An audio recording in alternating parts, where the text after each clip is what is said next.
नमस्कार दोस्तों। आज मैं आपको सुनाने जा रहा हूं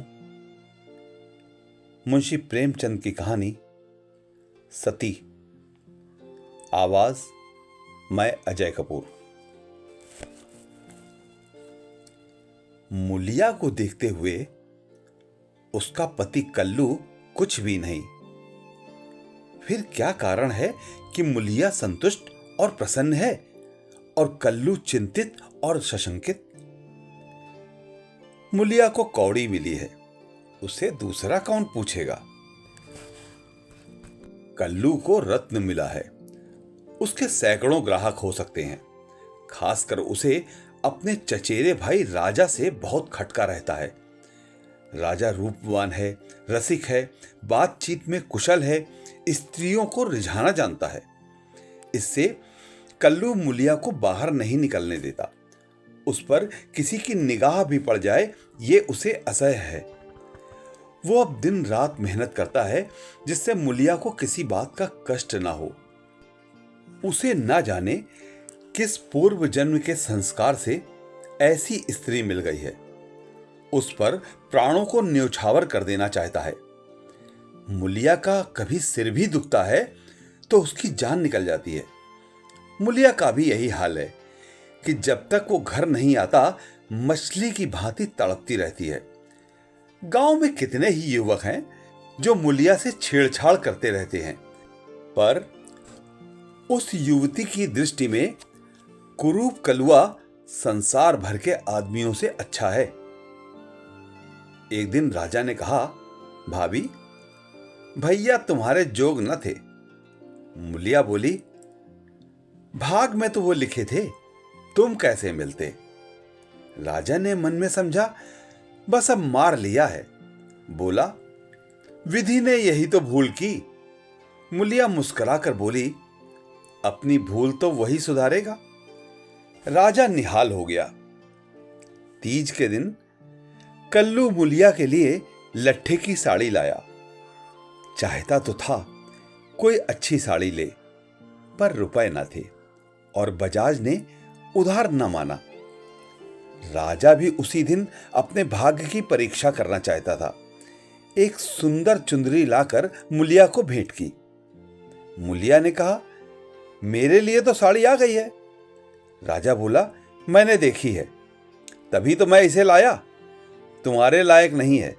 भैया को किफायत भी सूझती है तो ऐसी बातों में। मुलिया कटाक्ष करके बोली, तुम समझा क्यों नहीं देते। राजा पर एक कुल्हड़ का नशा चढ़ गया। बोला, बूढ़ा तोता नहीं पड़ता। मुलिया, मुझे तो लट्ठे की साड़ी ही पसंद है। राजा, जरा ये चुंदरी पहनकर देखो कैसी खिलती है। मुलिया, जो लट्ठा पहनाकर खुश होता है वो चुंदरी पहन लेने से खुश ना होगा। उन्हें चुंदरी पसंद होती तो चुंदरी ही लाते। राजा, उन्हें दिखाने का काम नहीं है। मुलिया विस्मय से बोली, मैं क्या उनसे बिना पूछे ले लूंगी। राजा, इसमें पूछने की कौन सी बात है। जब वो काम पर चला जाए पहन लेना, मैं भी देख लूंगा। मुलिया ठठा मारकर हंस पड़ी। ये ना होगा देवर जी, कहीं देख लें तो मेरी सामत ही आ जाए। इसे तुम लिए जाओ। राजा ने आग्रह करके कहा, इसे ना लोगी भाभी तो मैं जहर खाकर सो रहूंगा। मुलिया ने साड़ी उठाकर आले पर रख दी और बोली, अच्छा अब तो खुश हो। राजा ने उंगली पकड़ी, अभी तो भैया नहीं है, जरा पहन लो। मुलिया ने अंदर जाकर चुंदरी पहन ली और फूल की तरह महकती दमकती बाहर आई। राजा ने पहुंचा पकड़ने को हाथ फैलाया। बोला, ऐसा जी चाहता है कि तुम्हें लेकर भाग जाऊं। मुलिया उसी विनोद भाव से बोली, जानते हो तुम्हारे भैया का क्या हाल होगा। यह कहते हुए उसने किवाड़ बंद कर लिए। राजा को ऐसा मालूम हुआ कि थाली परोस कर उसके सामने से उठा ली गई। मुलिया का मन बार बार करता था कि चुंदरी कल्लू को दिखा दे, पर नतीजा सोचकर वो रह जाती थी। उसने चुंदरी रख क्यों ली, उसे अपने ऊपर क्रोध आ रहा था, लेकिन राजा को कितना दुख होता। क्या हुआ उसकी चुनरी क्षण भर पहन लेने से? उसका मन तो रह गया। लेकिन उसके प्रशांत मानस सागर में ये एक कीट आकर उसे मथ रहा था। उसने क्यों चुंदरी रख ली? क्या ये कल्लू के साथ विश्वासघात नहीं है? उसका चित्त इस विचार से विकल हो गया। उसने मन को समझाया, विश्वासघात क्यों हुआ? इसमें विश्वासघात की क्या बात है? कौन वो राजा से कुछ बोली? जरा सा हंस देने से अगर किसी का दिल खुश हो जाता है तो इसमें क्या बुराई है? कल्लू ने पूछा, आज रज्जू क्या करने आया था? मुलिया की देह थरथर कांपने लगी। बहाना कर गई, तमाकू मांगने आया था। कल्लू ने भवें सिकोड़कर कहा, उसे अंदर मत आने दिया करो, अच्छा आदमी नहीं है। मुलिया, मैंने कह दिया तमाकू नहीं है तो चले गए। कल्लू ने अब की तेजस्विता के साथ कहा, क्यों झूठ बोलती हो? वो तमाकू मांगने नहीं आया था। मुलिया, तो और यहां क्या करने आते? कल्लू, चाहे जिस काम से आया हो, तमाकू मांगने नहीं आया। वो जानता था मेरे घर में तमाकू नहीं है, मैं तमाकू के लिए उसके घर गया था। मुलिया की देह में काटो तो लहू नहीं, चेहरे का रंग उड़ गया। सिर झुकाकर बोली, मैं किसी के मन का हाल क्या जानूं? आज तीज का रथ जगा था। मुलिया पूजा का सामान कर रही थी, पर इस तरह जैसे मन में जरा भी उत्साह, जरा भी श्रद्धा नहीं है। उसे ऐसा मालूम हो रहा है उसके मुख में कालीमा पुत गई है और अब वो कल्लू की आंखों से गिर गई है। उसे अपना जीवन निराधार सा जान पड़ता था। सोचने लगी, भगवान ने मुझे ये रूप क्यों दिया? ये रूप ना होता तो राजा क्यों मेरे पीछे पड़ता, और क्यों आज मेरी ये गत होती?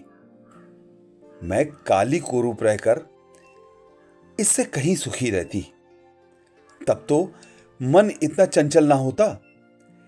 जिन्हें रूप की कमाई खानी हो वो रूप पर फूलें। यहां तो इसने मटिया मेट कर दिया।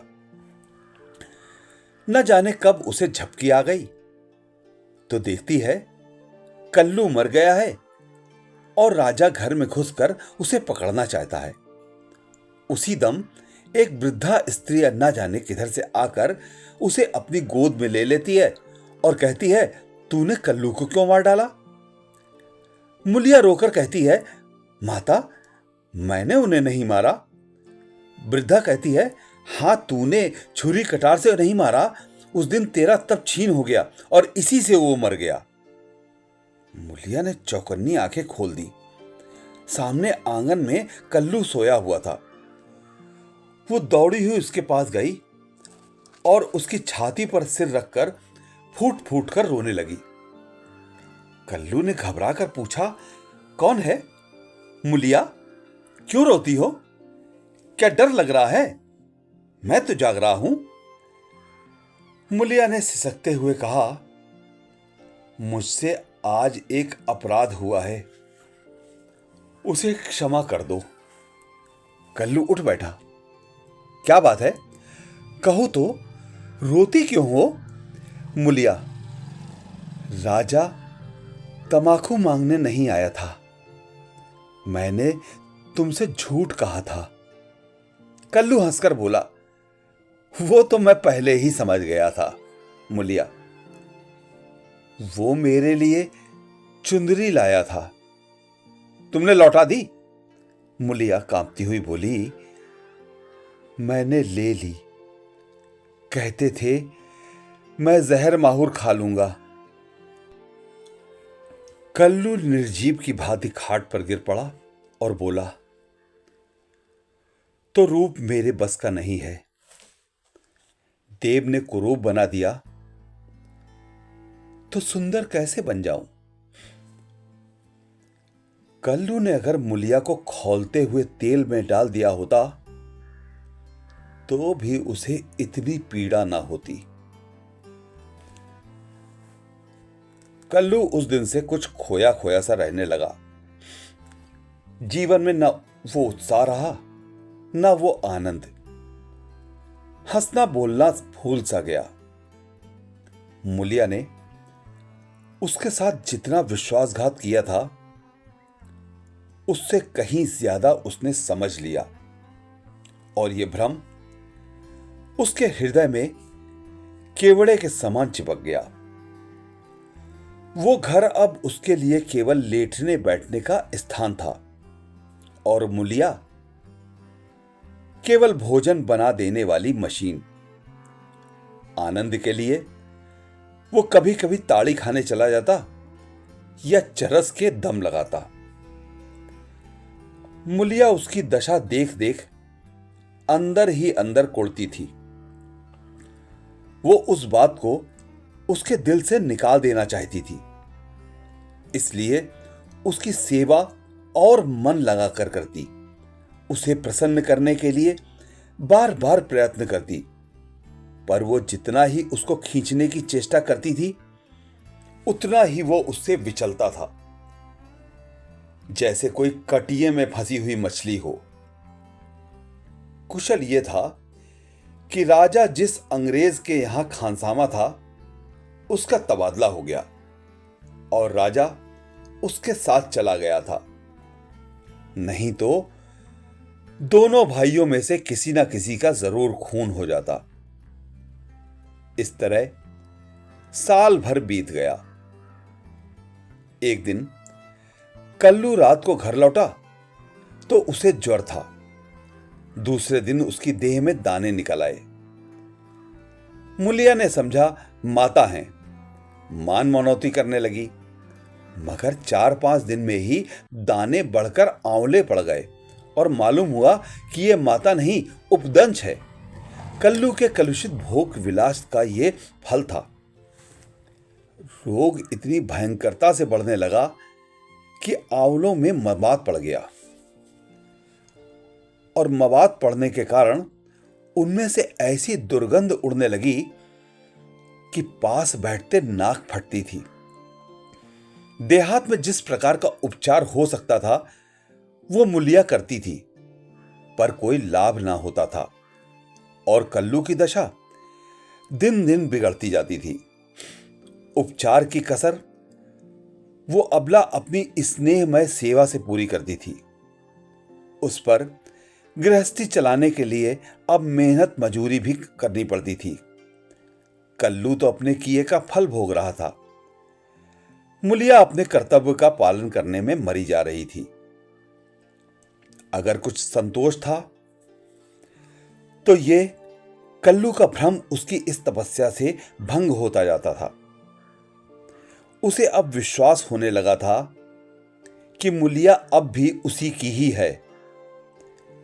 वो अगर किसी तरह अच्छा हो जाता तो फिर उसे दिल में छिपा कर रखता और उसकी पूजा करता। प्रातःकाल था। मूलिया ने कल्लू का हाथ मुंह धुलाकर दवा पिलाई और खड़ी पंखा डुला रही थी कि कल्लू ने आंसू भरी आंखों से देखकर कहा, मूलिया, मैंने उस जन्म में कोई भारी तप किया था कि तू मुझे मिल गई। तुम्हारी जगह मुझे दुनिया का राज मिले तो भी ना लूं। मूलिया ने दोनों हाथों से उसका मुंह बंद कर दिया और बोली, इस तरह की बातें करोगे तो मैं रोने लगूंगी। मेरे धन्य भाग कि तुम जैसा स्वामी मिला। यह कहते हुए उसने दोनों हाथ पति के गले में डाल दिए और लिपट गई। फिर बोली, भगवान ने मुझे मेरे पापों का दंड दिया है। कल्लू ने उत्सुकता से पूछा, सच कह दो मुला, राजा और तुम में क्या मामला था? मूलिया ने विस्मित होकर कहा, मेरे और उसके बीच कोई और मामला हुआ हो तो भगवान मेरी दुर्गति करे। उसने मुझे चुंदरी दी थी, वो मैंने ले ली थी। फिर मैंने उसे आग में जला दिया। तब से मैं उससे नहीं बोली। मैंने कुछ और ही समझ रखा था। न जाने मेरी मति कहां हर गई थी। तुम्हें पाप लगाकर मैं आप पाप में फंस गया और उसका फल भोग रहा हूं। उसने रो रोकर अपने दुष्कृत्यों का पर्दा खोलना शुरू किया और मुलिया आंसू की लड़ियां बहाकर सुनने लगी। अगर पति की चिंता ना होती तो उसने विष खा लिया होता। कई महीने के बाद राजा छुट्टी लेकर घर आया और कल्लू की घातक बीमारी का हाल सुना तो दिल में खुश हुआ। तीमारदारी के बहाने से कल्लू के घर आने जाने लगा। कल्लू उसे देखकर मुंह फेर लेता, लेकिन वो दिन में 2-4 बार पहुंच ही जाता। एक दिन मुलिया खाना पका रही थी कि राजा ने रसोई के द्वार पर आकर कहा, भाभी, क्यों अब भी मुझ पर दया ना करोगी? कितनी बेरहम हो तुम। कई दिन से तुम्हें खोज रहा हूं, पर तुम मुझसे भागती फिरती हो। भैया अब अच्छे ना होंगे, इन्हें गर्मी हो गई है। इनके साथ क्यों अपनी जिंदगी खराब कर रही हो? तुम्हारी फूल सी देह सूख गई है। मेरे साथ चलो, कुछ जिंदगी की बहार उड़ाएं। ये जवानी बहुत दिन ना रहेगी। ये देखो, तुम्हारे लिए एक कर्ण फूल लाया हूं, जरा मुझे पहनकर दिखाओ। उसने कर्ण फूल मुलिया की ओर बढ़ा दिया। मुलिया ने उसकी ओर देखा भी नहीं। चूल्हे की ओर ताकती हुई बोली, लाला, तुम्हारे पैरों पड़ती हूं, मुझे मत छेड़ो। यह सारी विपत्ति तुम्हारी लाई हुई है। तुम ही मेरे शत्रु हो, फिर भी तुम्हें लाज नहीं आती। कहते हो भैया अब किस काम के हैं। मुझे तो अब वो पहले से कहीं ज्यादा अच्छे लगते हैं। जब मैं ना होती तो वो दूसरी सगाई कर लाते, अपने हाथों ठोक खाते। आज मैं ही उनका आधार हूं, वो मेरे सहारे जीते हैं। अगर मैं इस संकट में उनके साथ दगा करूं तो मुझसे बढ़कर अधम कौन होगा? जबकि मैं जानती हूं कि इस संकट का कारण भी मैं ही हूं। राजा ने हंसकर कहा, यह तो वही हुआ जैसे किसी की दाल गिर गई तो उसने कहा, मुझे तो सूखी ही अच्छी लगती है। मुलिया ने सिर उठाकर उसकी ओर सजोत नेत्रों से ताकते हुए कहा, तुम उनके पैरों की धूल के बराबर नहीं हो लाला। क्या कहते हो तुम? उजले कपड़े और चिकने मुखड़े से कोई आदमी सुंदर नहीं होता। मेरी आंखों में तो उनके बराबर कोई दिखाई नहीं देता। कल्लू ने पुकारा, मूला, थोड़ा पानी दे। मुलिया पानी लेकर दौड़ी। चलते चलते करण फूल को ऐसा ठुकराया कि आंगन में जा गिरा। राजा ने जल्दी से करण फूल उठा लिया और क्रोध में भरा हुआ चल दिया। रोग दिन पर दिन बढ़ता गया। ठिकाने से दवा दारू होती तो शायद अच्छा हो जाता, मगर अकेली मुलिया क्या क्या करती। दरिद्रता में बीमारी कोड़ का खाज है। आखिर एक दिन परवाना आ पहुंचा। मुलिया घर का काम धंधा करके आई तो देखा कल्लू की सांस चल रही है। घबराकर बोली, कैसा जी है तुम्हारा? कल्लू ने सजल और दीनता भरी आंखों से देखा और हाथ जोड़कर सिर नीचा कर लिया। यही अंतिम विदाई थी। मुलिया उसके सीने पर सिर रखकर रोने लगी और उन्माद की दशा में उसके आहत हृदय से रक्त की बूंदों के समान शब्द निकलने लगे। तुमसे इतना भी न देखा गया भगवान, उस पर न्यायी और दयालु कहलाते हो, इसीलिए तुमने जन्म दिया, यही खेल खेलने के लिए। हाय नाथ, तुम तो इतने निष्ठुर न थे, मुझे अकेली छोड़कर चले जा रहे हो। हाय, अब कौन मूला कहकर पुकारेगा? अब किसके लिए कुएं से पानी खींचूंगी? किसे बैठाकर खिलाऊंगी, पंखा डुलाऊंगी? सब सुख हर लिया तो मुझे भी क्यों नहीं उठा लेते? सारा गांव जमा हो गया। सभी समझा रहे थे। मुलिया को धैर्य ना होता था। यह सब मेरे कारण हुआ, यह बात उसे नहीं भूलती। हाय हाय, उसे भगवान ने सामर्थ्य दिया होता तो आज उसका सिरताज यूं उठ जाता। शव की दाह क्रिया की तैयारियां होने लगी। कल्लू को मरे 6 महीने हो गए। मुलिया अपना कमाती है, अपना खाती है और अपने घर में पड़ी रहती है। दिन भर काम धंधे से छुट्टी नहीं मिलती। हां, रात को एकांत में रो लिया करती है। उधर राजा की स्त्री मर गई, मगर 2-4 दिन के बाद वो फिर छैला बना घूमने लगा और भी छुट्टा साण हो गया। पहले स्त्री से झगड़ा हो जाने का कुछ डर था, अब वो भी ना रहा।